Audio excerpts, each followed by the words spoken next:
Welcome to CyberClinic, the podcast where healthcare meets cybersecurity, artificial intelligence, and digital transformation.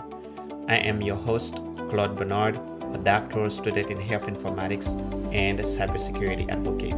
In today's episode, we're diving deep into a topic that often gets overlooked: the digital divide and how it shapes access, equity, and outcomes in health IT. Today's episode is the digital divide in health IT: who gets left behind. Here's what we're covering today. We will define and contextualize the digital divide in healthcare, explore how specific populations are disproportionately impacted, highlight real world examples and research backed data, offer systemic and community level solutions, inspire listeners to take action, or support policy changes. What is the digital divide? The digital divide in healthcare refers to the growing gap between those with reliable access to digital tools like the internet, devices, and literacy and those without. In practice, some patients can easily book a telehealth appointment or check their portal results, while others can't get online at all. This gap affects a person's ability to use patient portals, schedule telehealth appointments, access records, and more. According to a 2022 Pew Research Center study, only 57% of adults aged 65 and over own smartphones. About 43% of lower income adults lack home broadband. Over 41% of that same group do not own a desktop or laptop. A 2021 study in health affairs found that non English speakers are 30 to 40% less likely to engage with patient portals due to a lack of translation support in many EHR or electronic health record systems. According to a 2021 study, over 25% of Medicare beneficiaries lacked home access to a computer with the internet. Millions of older adults are already vulnerable to health challenges and now face digital ones.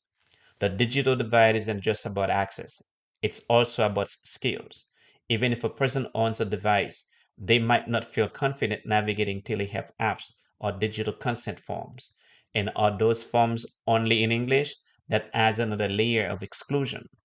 Roughly 25% of Americans don't have broadband at home, and only 60% of seniors over 65 feel confident using the internet. Indeed, this is a public health issue, not just a tech issue. I'll share with you a personal reflection or story. A few months ago, I volunteered at a community health fair where a booth offered help setting up patient portal accounts. What struck me wasn't how many people wanted to enroll, it was how many people apologized for not knowing how. One woman, fluent in two languages and managing hypertension, hesitated to approach because she thought she'd be too slow or ask the wrong questions. Her biggest worry wasn't passwords or apps, it was dignity. Helping her realize she had every right to access her health information, no matter how long it took, reminded me that the digital divide isn't just technical, it's emotional. It's about fear, pride, trust, and whether systems meet people where they are. Again, as you may infer, it's not just about access, but inclusion and usability. Who's being left behind? Before we get to the different affected groups, approximately 64 to 69% of US hospitals offer language services, such as interpretation or translated materials. However, the availability of multilingual patient forms, including consent documents, discharge instructions, and patient rights information, is significantly lower. A study assessing compliance with federal language access regulations found that only 17% of hospitals provided a comprehensive set of translated documents, such as advance directives, patient rights, discharge instructions, and informed consent forms, in their most commonly requested non English language. Less than one third of hospitals had these written documents available in two or more non English languages. This indicates that while many hospitals recognize the need for language services, the provision of multilingual written materials remains limited. Given that over 21% of US residents speak a language other than English at home, and 8.2% have limited English proficiency, the lack of multilingual forms poses a significant barrier to equitable healthcare access. The five groups most affected by the digital divide include older adults. Many are not tech native and may struggle with online health portals, mobile apps, or video visits. Even when they do have smartphones, interface complexity, vision limitations, or the fear of breaking something can deter use. Studies show that only one third of seniors are comfortable using digital tools independently. Furthermore, digital exclusion increases their sense of isolation, especially for chronic disease management and mental health care. Number two, low income families. They may lack devices, data plans, or broadband access. Many rely only on smartphones with limited data plans, which makes telehealth frustrating or unusable. Families with shared devices, like a single tablet, face barriers to scheduling, especially for multi member households. The cost of keeping up with internet subscriptions often competes with basic needs like food and utilities. Number three, rural communities. Infrastructure challenges mean even tech literate individuals can't connect reliably. Broadband access is limited or slow, and mobile network strength is often weak. In these areas, delays in care due to a lack of digital connection worsen health disparities. For example, more than 30% of rural residents report internet reliability as a barrier to using telehealth. Number four, non English speakers. If platforms and apps are not multilingual, entire populations are excluded. Language difficulties often result in missed instructions, mistrust of platforms, and reduced health outcomes. Most US health systems do not offer complete translation of portals, discharge summaries, or appointment instructions, leaving these patients in the dark. Number five, people with disabilities. Many systems are not designed with accessibility in mind. Individuals with vision, hearing, motor, or cognitive impairments need features like screen reader compatibility, voice navigation, or high contrast text, which are rarely standard. When EHRs or electronic health records and telehealth apps ignore accessibility best practices, they deny equal care access to an entire demographic. One powerful example comes from the Veterans Health Administration. Many veterans live in remote areas where reliable internet is spotty at best. This affects their ability to access virtual mental health care, something that became even more essential during the COVID-19 pandemic. We must also consider how emerging tech like artificial intelligence might deepen these gaps. If AI systems are trained on incomplete or biased data, their predictions and recommendations might reinforce inequality rather than address it. And emerging tech like AI can make this worse. Biased algorithms trained on narrow data sets can make poor predictions for people who don't match the majority profile. This can lead to delays in diagnosis, lower care quality, or worse outcomes.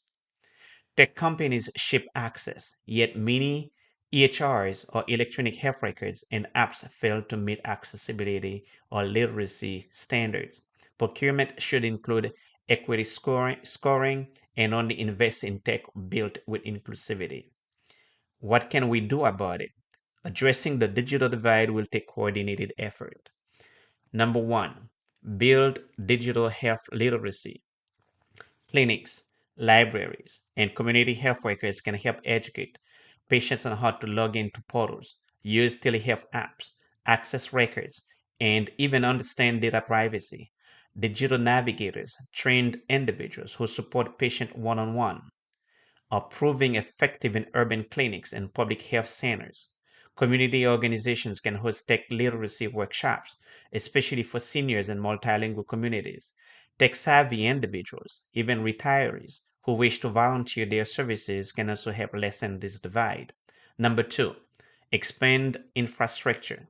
The Federal Affordable Connectivity Program, ACP, provides subsidies for internet access to low income households, but awareness and enrollment remain low. Healthcare systems and community organizations can help increase visibility. Device donation and loan programs also help also help close the gap, especially in schools and senior centers. Some hospital systems also pilot telehealth kiosks in rural pharmacies or community centers.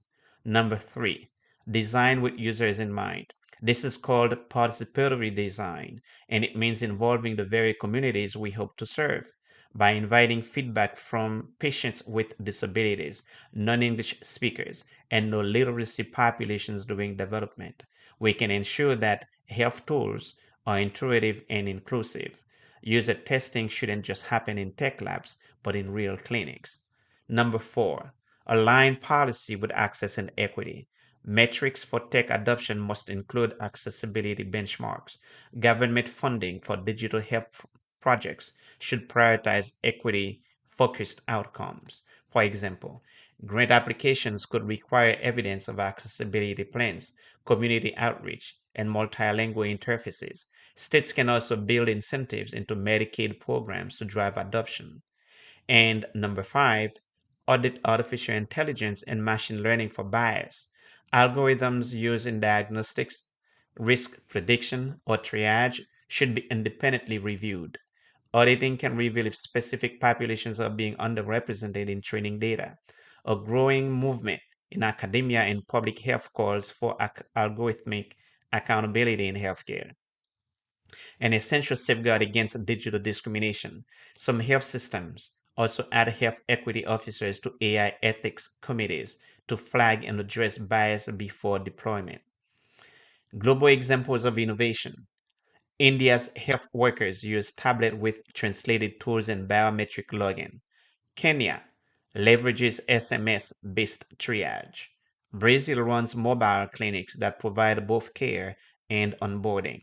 These models remind us that inclusion is possible when intentional. The actionable steps for you, the listener. You can help someone log into their portal or explain the test result. Ask your clinic if they have translated materials. Join local digital navigator or telehealth awareness campaigns. Small actions support digital justice. In closing, the digital divide isn't just a technical issue, it's a public health issue. Solving it will take more than apps or algorithms. It will take listening, collaboration, and designing for real lives. If left unaddressed, it will deepen existing inequalities and leave millions behind. As health professionals, technologists, and advocates, we must be intentional about inclusion. I'd love to hear your story if you work in this space. If this episode inspired you, share it with a colleague or community leader in digital equity. Start a conversation, and remember, true innovation leaves no one behind.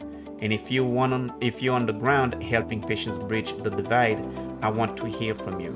Until next time, stay informed, stay protected, and remain curious. Thank you.